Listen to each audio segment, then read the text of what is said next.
Hey class, how are you? I hope आप लोग काफ़ी अच्छे होंगे। आज हम पढ़ेंगे आपकी इंग्लिश की बुक का हनीसकल का चैप्टर नंबर 5। इसका टाइटल है a different kind of school, यानी कि एक अलग तरीके का स्कूल। आइए देखते हैं इस स्कूल के अंदर क्या होता है। I had heard a great deal about Miss Beam's school, but not till last week did the chance come to visit it। कि मैंने मिस बीम के स्कूल के बारे में काफ़ी कुछ सुना था, काफ़ी कुछ सुना है, लेकिन अभी पिछले हफ्ते तक मुझे वहाँ जाने का मौका नहीं मिला। When I arrived, there was no one inside but a girl of about 12। जब मैं वहाँ पहुँचा तो वहाँ पे कोई भी नहीं दिखा, बस एक तकरीबन 12 साल की एक लड़की थी। हर eyes were covered with a bandage. उसकी जो आंखें थी वो बैंडेज से, पट्टी से बंधी थी, कवर थी। And she was being led carefully between the flower beds by a little boy. और उसे एक छोटा सा लड़का, छोटा सा बच्चा गार्डन की तरफ उसको ले जा रहा था सहारा देते हुए। Who was about 4 years younger, जो उससे तकरीबन 4 साल छोटा था। शी स्टॉप्ड, वो रुकी। And it look like she asked him who had come. और ऐसा लगा कि उसने पूछा है कि कौन आया था या कौन आया है। ठीक है। He seems to be describing me to her.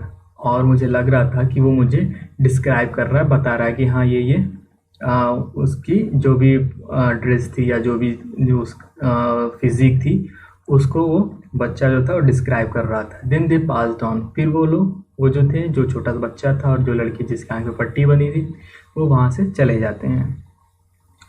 Miss beam was all that I had expected. Miss beam पूरी तरह से वही थी जो मैंने एक्सपेक्ट किया था। एक मिडिल एज्ड, यानी तकरीबन अधेड़ उम्र की एक विमन थी। फुल ऑफ अथॉरिटी, वही फुल ऑफ अथॉरिटी यानी कि वही टिपिकल प्रिंसिपल जो स्कूल के होते हैं, जिस तरह के, जिस एटीट्यूड के, वैसी ही थी। ये काइंडली एंड अंडरस्टैंडिंग। लेकिन ये सब होने के बाद वो काफ़ी काइंडली थी। काइंडली यानी कि फ्रेंडली थी, मतलब बहुत ही फ्रेंडली बिहेव करती थी और अंडरस्टैंडिंग और समझदार थी, समझती थी चीज़ों को। Her hair was beginning to turn grey. उनके जो बाल थे वो अभी ग्रे होने लगे थे, यानी जाहिर सी बात है मिड एज हो गई थी, मिडिल एज में पहुंच गई थी, तो ग्रे होंगे धीरे धीरे। And she had the kind of plump figure that is likely to be comforting to a homesick child. और उनका जो प्लम्प फिगर था, यानी स्टाउट या प्लेजेंटली फ्लैट, वो थोड़ी सी फैटी थी, लेकिन ऐसी फैटी नहीं थी कि काफ़ी बुरा लगे। वो काफ़ी प्लेजेंट उनको देखने में, जैसे कि उनको देख के अपनी मम्मी की याद आ जाए। Is likely to be comforting to a homesick child. और मतलब वो एक होम सिक चाइल्ड के लिए काफ़ी कंफर्टिंग थी। उनका ऐसा फिगर था, ऐसी उनकी फिजिक थी। होम सिक चाइल्ड यानी कि जो बच्चे हर टाइम घर जाने के लिए रोते रहते हैं, उनको मतलब घर की याद आती रहती है, तो उनके लिए वो जो थी प्रिंसिपल एकदम एग्जैक्ट थी, सटीक, बेहतरीन थी। I asked her some questions about her teaching methods which I heard was simple. कि मैंने उनसे कुछ क्वेश्चंस पूछे उनके टीचिंग मेथड्स के बारे में, कि उनके स्कूल में किस तरह से पढ़ाया जाता है, क्या जो भी चीज़ें होती हैं, जो भी उनका करिकुलम जो भी है वो किस तरह से होता है। विच आई हैड हर्ड वो सिंपल, जो मैंने सुना था कि वहाँ पे चीज़ें काफ़ी सिंपल हैं। No more than is needed to help them to learn how to do things. बहुत ज़्यादा कुछ नहीं, बस ये सिखाया जाता है कि चीज़ें कैसे करते हैं, जैसे simple spelling, adding, subtracting, multiplying and writing. क्या क्या जोड़ना, घटाना, मल्टीप्लिकेशन और राइटिंग सिखाते हैं। The rest is done by reading to them by interesting talks. और बाकी जो चीज़ें हैं वो इंटरेस्टिंग टॉक से, इंटरेस्टिंग कन्वर्सेशन से सिखाई जाती हैं। During which they have to sit still and keep their hands quiet. और जब ये इंटरेस्टिंग टॉक्स कन्वर्सेशन होती है तो बच्चों को एक डिसिप्लिन वे में बैठना होता है, अपने हाथों को इधर उधर नहीं करना है, क्वाइट मोड में बैठना होता है। There are practically no other lessons. इसके अलावा और कुछ चीज़ें नहीं हैं, यही सारी चीज़ें हम सिखाते हैं। The real aim of this school is not so much to teach thought. इस स्कूल का एम जो है वो थॉट्स को, मतलब कि बहुत सारी चीज़ें पढ़ाना नहीं है, बल्कि दूसरी, मतलब कि चीज़ों को सिखाना है। वो क्या कहते हैं, काइंडनेस टू अदर्स, यानी कि हम दूसरों के साथ कैसे काइंड रह सकते हैं, यानी उनके साथ हम कितना अच्छा बिहेव कर सकते हैं। एंड बीइंग रिस्पॉन्सिबल सिटीजन्स, और एक रिस्पॉन्सिबल सिटीज़न कैसे बन सकते हैं, एक सिटीज़न का क्या काम होता है, एक रिस्पॉन्सिबल सिटीज़न क्या करता है।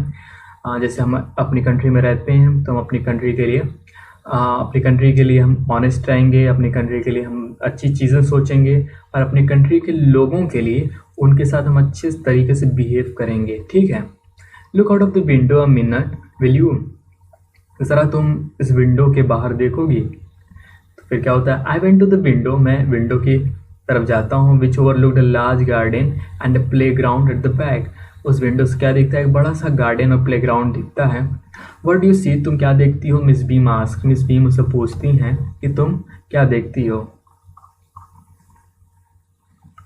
आई see some very beautiful grounds, I said, मैंने क्या कहा, मैंने कहा कि, यानी कि जो राइटर है उन्होंने कहा कि मैं बहुत ही खूबसूरत ग्राउंड देख रहा हूँ and a lot of jolly children, और बहुत सारे जॉली चिल्ड्रेन यानी कि हैप्पी चिल्ड्रेन, ऐसे चिल्ड्रेन जो काफ़ी खुश हैं, खुश नज़र आ रहे हैं। It pains me though to see that they are not all so healthy and active looking. लेकिन मुझे एक चीज़ परेशान कर रही है कि ये, हालांकि ये लोग जॉली यानी खुश हैं, लेकिन इनमें से कोई भी हेल्दी नहीं है और कोई भी एक्टिव नहीं दिख रहा है। When I came in, जब मैं यहाँ आया था, I saw one poor little girl being laid about. एक बेचारी सी लड़की जो थी जिसको सहारे की ज़रूरत थी। She has some trouble with her eyes. उसकी आंखों में कुछ प्रॉब्लम थी। Now I can see two more with the same difficulty. और मैं दो और ऐसे लोगों को देख रहा हूँ जो उसी सेम डिफ़िकल्टी से सर्वाइव कर रहा है, सफ़र कर रहा है। And there is a girl with a crutch watching the others at play. और वहाँ पे एक लड़की है जो जिसके हाथों में क्रच है, क्रच यानी बैसाखी, वो बैसाखी लिए खड़ी दूसरे बच्चों को देख रही है जो खेल रहे हैं। She seems to be a hopeless cripple, वो एक होपलेस यानी कि उसकी अनफॉर्चुनेट यानी विदाउट होप, यानी अनफॉर्चुनेट यानी को अपने आप को बहुत बदकिस्मत महसूस कर रही है।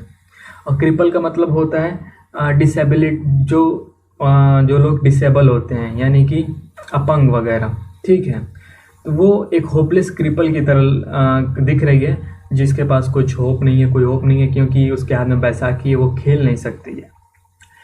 Miss Beam laughed, Miss Beam हंसती हैं। ओ नो, शी सेड, वो कहती हैं oh no, she is not really lame, वो लेम नहीं है, जिसे वो क्रिपल समझ रहा था, होपलेस क्रिपल समझ रहा था। असल में मिस बीम कहती हैं कि वो लेम नहीं है, लेम यानी कि वो अपंग नहीं है। This is only her lame day, ये उसका लेम डे है, यानी कि डिसएबिलिटी डे। आइए देखते हैं ये क्या चीज़ है। The others are not blind either, it is only their blind day. और जो लोग बैंडेज लगाए हैं, पट्टी बांधे हैं, वो असल में ब्लाइंड नहीं है, बल्कि उनका ब्लाइंड डे है आज।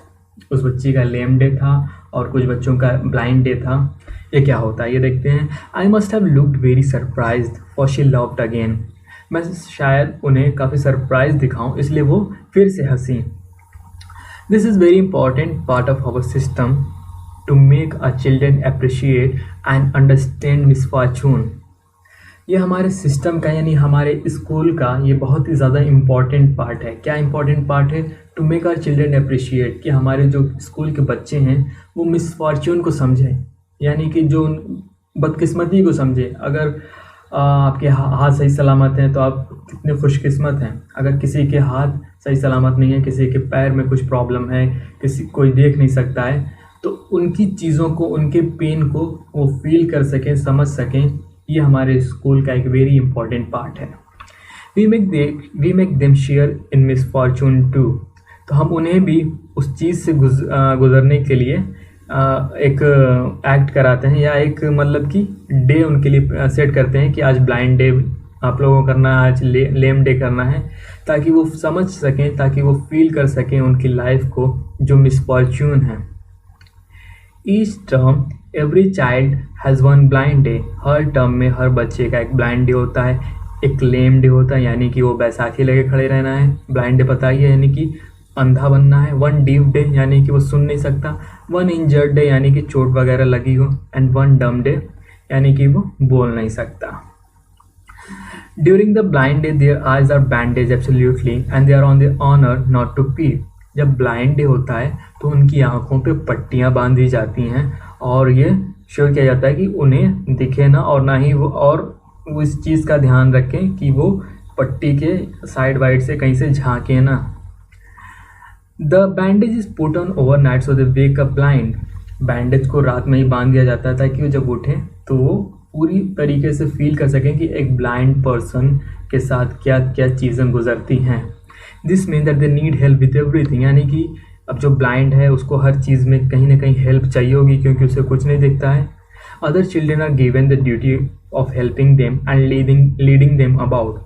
और बाकी जो जैसे कि कोई ब्लाइंड डे में ब्लाइंड बना है तो बाकी के जो चिल्ड्रेन हैं वो उस ब्लाइंड की उस जो एक्ट कर रहा है या जो भी वो परफॉर्म कर रहा है उस मिसफॉर्चून से गुजर के उस चीज़ों को समझने की कोशिश कर रहा है उसकी हेल्प करें बाकी बच्चे. एक ब्लाइंड को क्या चाहिए होता है, किस तरह से वो सरवाइव करता है, उसको क्या क्या परेशानी आती है, उन सब चीज़ों में अदर जो चिल्ड्रेन हैं वो हेल्प करेंगे. ठीक है. They all learn so much this way. और वो इस तरीके से बहुत सारी चीज़ें सीखते हैं. Both the blind and the helpers, यानी कि एक ब्लाइंड के लाइफ में क्या होता है और एक ब्लाइंड को किस तरह से हेल्प की जा सकती है या करना चाहिए, ये भी बच्चे सीखते हैं. फिर आगे क्या होता है. There is no mystery about it, Miss Beam continued. फिर मिस बीम क्या कहती है कि यहाँ कोई मैजर यानी परेशानी कोई नहीं है क्योंकि every one is kind and it is really something of a game. कि यहाँ पे जो भी बच्चे सब वेरी काइंड हैं यानी कि काफ़ी दयालु हैं, काफ़ी पोलाइट हैं, हम्बल हैं. ठीक है. And it is really something of a game, और ये एक गेम की तरह है. Before the day is over though even the most thoughtless child realises what misfortune is. जब डे का एंड होता है यानी कि जब ये सारी चीज़ें हो जाती हैं तो जो बच्चे थॉटलेस यानी जिनको कुछ मालूम नहीं रहता इन चीज़ों के बारे में वो भी ये समझ जाते हैं कि एक मिसफॉर्च्यून क्या होता है. यानी कि किसी के अंदर डिसेबिलिटी है तो उसकी लाइफ किस तरह से रन करती है, वो किस तरह से सर्वाइव करता है, उसके सामने क्या डिफ़िकल्टीज आती हैं, वो ये बच्चे समझ जाते हैं. The blind day is of course really the worst but some of the children tell me that the dumb day is the most difficult. Blind day जो होता है ऑफकोर्स वो काफ़ी ज़्यादा मतलब वर्स्ट होता है यानी कि उसमें काफ़ी सारी परेशानी आती हैं. लेकिन कुछ बच्चों ने कहा है कि जो डम डे है वो सबसे ज़्यादा डिफ़िकल्ट है. We can not bandage the children's mouth, क्योंकि हम बच्चों के मुंह पे बैंडेज तो नहीं लगा सकते हैं. So they really have to exercise their will power. और उन्हें अपनी विल पावर से यानी कि उन्हें जिसको बोलने की आदत होगी वो तो बोलता ही रहेगा जी, क्योंकि हम सब बोलते हैं और हम लोग को तो आदत है बोलने की. लेकिन जो लोग बोल नहीं पाते हैं उनको तो वो नेचुरली है, वो नेचुरली चुप रहेंगे. लेकिन जो लोग बोलते हैं रोज़ उनको अगर चुप होना हो और वो अगर चाहें कि ना बोलें तो इसमें काफ़ी ज़्यादा विल पावर यानी कि इच्छा शक्ति की ज़रूरत पड़ेगी. ठीक है, इसीलिए काफ़ी ज़्यादा डिफ़िकल्ट है. Come into the garden and see for yourself how the children feel about it. चलो गार्डन में आओ और देखो कि फॉर योर सेल्फ और how the children feel about it, और बच्चे कैसा फील करते हैं ये आके देखो. Miss Beam led me to one of the bandage girls. Miss Beam ने मुझे एक बैंडेज गर्ल्स यानी जिसका ब्लाइंड डे था उसके पास ले गए. Here is the gentleman come to talk to you. ये देखो यहाँ एक जेंटलमैन आप लोगों से बात करने आए, तुमसे बात करने आए. Said Miss Beam and left us. Miss Beam ने कहा और वहाँ से चले गए. Don't you ever peep, I asked the girl. मैंने उस लड़की से पूछा कि तुमने कभी पीप के यानी कि तुमने कभी झांका है. पट्टी बैंडेज बांधी है उसमें से झांक भी सकती है, लेकिन वो पूछती है कि क्या तुमने कभी यहाँ झांका है. Oh no, she exclaim. वो कहती नहीं, दैट वुड बी चीटिंग, ये चीटिंग हो जाएगी. But I had no idea, it was so awful to be blind. मुझे आइडिया नहीं था, मुझे मालूम नहीं था कि इतनी परेशानी, इतना डिफ़िकल्ट होता है ब्लाइंड होना. You can't see a thing, आप कुछ भी नहीं देख सकते हैं. You feel you are going to be hit by something every moment. आपको लगता है कि आप किसी न किसी चीज़ से भी लड़ जाएंगे क्योंकि आप कुछ नहीं देख रहे हैं. It's such a relief just to sit down. सबसे अच्छा ये होता है कि आप चुपचाप से बैठ जाएं. Are your helpers kind to you, I asked. फिर वो पूछता है जेंटलमैन, क्या जो तुम्हारे हेल्पर्स हैं वो तुम्हारे साथ काइंड हैं, यानी कि वो तुम्हारे साथ पोलाइट रहते हैं. Fairly, but they are not as careful as I shall be when it is my turn. जितनी मैं पोलाइट रहती हूँ, जितनी मैं काइंड रहती हूँ, वैसे वो लोग नहीं रहते हैं. Those that have been blinded already are the best helpers. और जो लोग ये ब्लाइंड डे परफॉर्म कर चुके हैं या ब्लाइंड डे का उन्होंने जो भी किया है वो एक बेहतर हेल्पर है क्योंकि उन्होंने फील किया है कि हाँ मिसफॉर्चून क्या होता है या एक ब्लाइंड पर्सन को किस चीज़ों से गुजरना पड़ता है. It's perfectly ghastly not to see, I wish you would try. ये काफ़ी ज़्यादा मतलब कि भयानक है कि आप कुछ भी ना देख सकें. फिर क्या कहती है बच्ची कि आई विश, मैं चाहती हूँ कि आप भी ट्राई करें. Shall I lead you anywhere, I asked. मैंने पूछा कि क्या मैं तुम्हें कहीं ले जाऊँ कहीं. Okay. Oh yes, she said. उसको कहती है कि हाँ. मैंने पूछा कहीं ले जाऊँ कि यहाँ तक समझ में आ गया आप लोगों को? आगे बढ़ते हैं। ओ यस शी सेड, वो कहती कि हाँ, let's go for a little walk, चलिए कुछ वॉक के लिए चलते हैं आगे, एक छोटी सी वॉक के लिए। Only you must tell me about things, आपको बस चीज़ों के बारे में बताना है मुझे। I shall be so glad when today is over, मैं बहुत ही ज़्यादा खुश होंगी जब आज का दिन ख़त्म हो जाएगा।